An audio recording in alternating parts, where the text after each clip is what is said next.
Hello everyone, steno with Arihant पर आपका स्वागत है। यह डिक्टेशन मेवाड़ सीरीज से होगी जिसकी गति 85 शब्द प्रति मिनट रहती है। यदि आप इसका पीडीएफ प्राप्त करना चाहते हैं तो आप हमारे टेलीग्राम ग्रुप को ज्वाइन कर सकते हैं जिसका लिंक डिस्क्रिप्शन में दिया गया है। यह डिक्टेशन एसएससी और अदर एग्जाम में आपके लिए हेल्पफुल रहेगी। चलिए तो डिक्टेशन प्रारंभ करते हैं।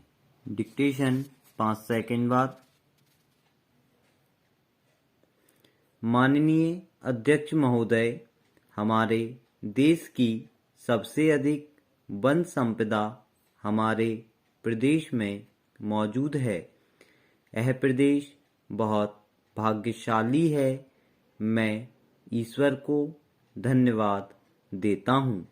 जब से देश में वन संरक्षण अधिनियम लागू हुआ है उससे हमारे हाथ बांध दिए गए हैं। अगर हमें सड़क बनानी होगी उसकी मंजूरी वन संरक्षण अधिनियम के तहत केंद्र सरकार से लेना पड़ेगी। यदि तालाब बनाना होगा उसकी मंजूरी केंद्र सरकार से लेना पड़ेगी।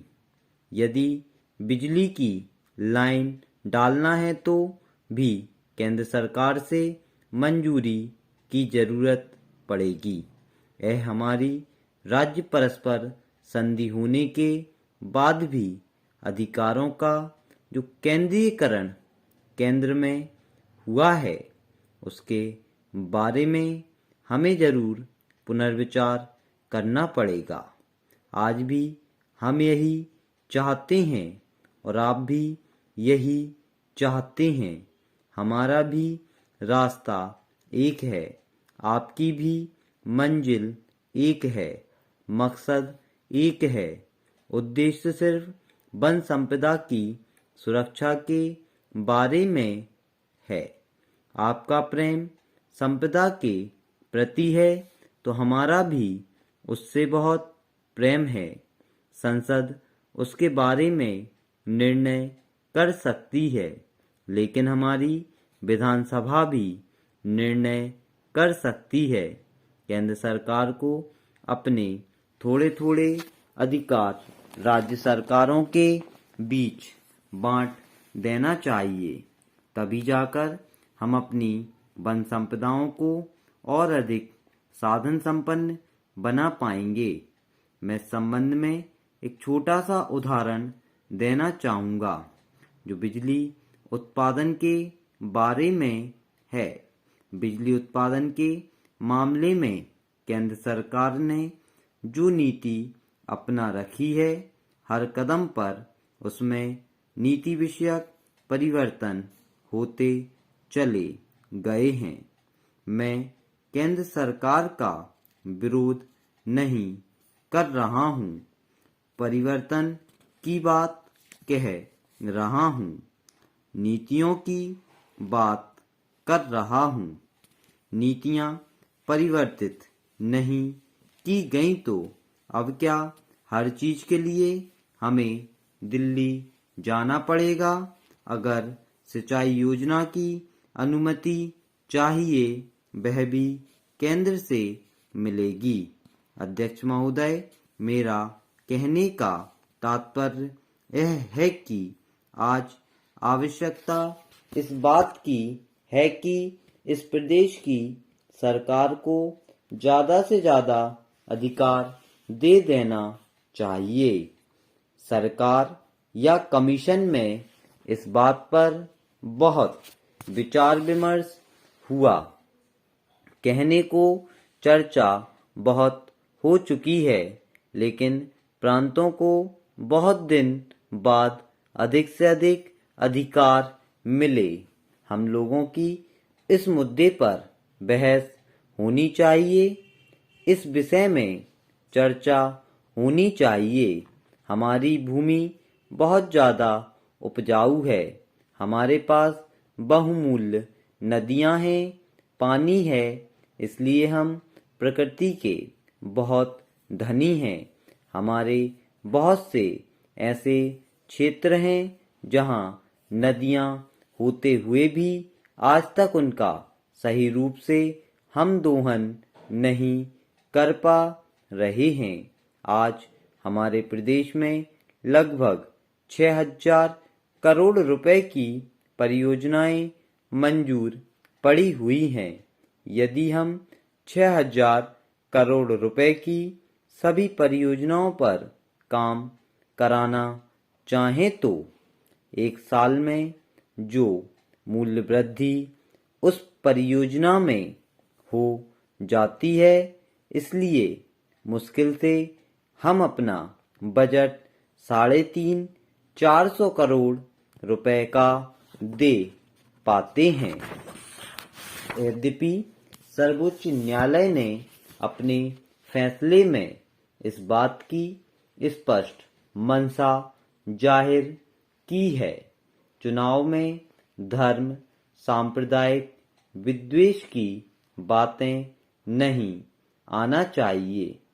अगर चुनाव में ये बातें सामने आती हैं तो उसे चुनाव कानून के विरुद्ध माना जाना चाहिए।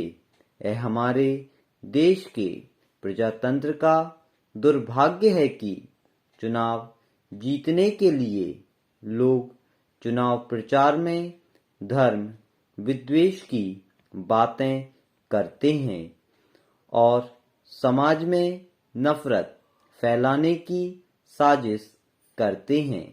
ऐसे तत्वों पर कानून के अंतर्गत अंकुश लगाना बहुत जरूरी हो गया है, पर इस संबंध में अभी तक सांप्रदायिकता की स्पष्ट परिभाषा सामने नहीं आ सकी। सांप्रदायिकता के बारे में कानूनी परिभाषा न होने से सरकार भी असहाय हो जाती है। शासन ने पिछले दिनों सांप्रदायिक कहे जाने वाले कुछ संगठनों पर प्रतिबंध लगा दिया था, लेकिन वह प्रतिबंध कानून के आगे नहीं ठहर सका। इसके कारण दुष्परिणाम यह हुआ है कि ऐसी सांप्रदायिक ताकतों की हिम्मत और बढ़ती जा रही है। अतएव अब समय आ गया है कि धर्म सांप्रदायिकता जीवन पद्धति की इन सारी बातों को ठीक ठाक परिभाषित किया जाकर इसे कानूनी रूप दिया जाना चाहिए। उच्चतम न्यायालय ने अपने ऐतिहासिक निर्णय में स्पष्ट कर दिया है कि उम्मीदवार के भाषणों में हिंदूवाद और हिंदुत्व शब्दों का इस्तेमाल भर करने से उसे सांप्रदायिक करार नहीं दिया जा सकता। इसे भ्रष्ट आचरण के दायरे में रखना भी संभव नहीं लगता है। लोक प्रतिनिधित्व अधिनियम 1951 की धारा 123 की उपधारा की विस्तृत व्याख्या करते हुए सर्वोच्च न्यायालय ने अपने फैसले में कहा कि उक्त दो शब्दों का प्रयोग भर करना ही हिंदू धर्म का इस्तेमाल नहीं है और ना ही हम इसे दूसरे धर्मों का विरोध कह सकते हैं। लेकिन चुनाव के दौरान धर्म का अनुचित फायदा उठाने की प्रवृत्ति को आज सख्ती से रोके जाने की बहुत जरूरत है। इसलिए चुनाव के दौरान उम्मीदवार और उनके प्रचारकों को ऐसे शब्दों का उपयोग संयम के साथ दूसरे धर्मों के प्रति नफरत न फैलाते हुए ही करना चाहिए। यह सब चीजें सारे संदर्भ के मामले को देखकर ही तय की जा सकती हैं। सुप्रीम कोर्ट ने 63 पृष्ठीय अपने फैसले में और 16 पेज हिंदुत्व और हिंदूवाद की व्याख्या करने में लगाए हैं।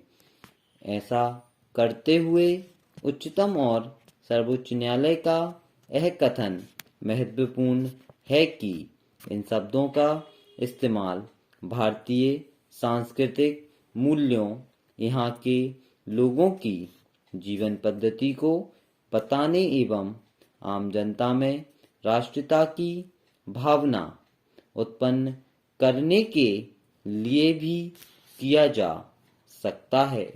केवल हिंदू नाम को अछूता एवं सांप्रदायिक करार देकर उसकी निंदा करने वाली शक्तियों को इस निर्णय से जरूर करारा झटका लगेगा।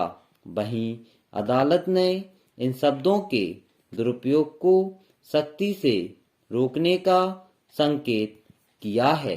स्टॉप। यदि आपको वीडियो पसंद आती है तो वीडियो लाइक करें, चैनल को सब्सक्राइब करें और ज़्यादा से ज़्यादा लोगों में शेयर करें एंड फीडबैक जरूर दें। Thank you.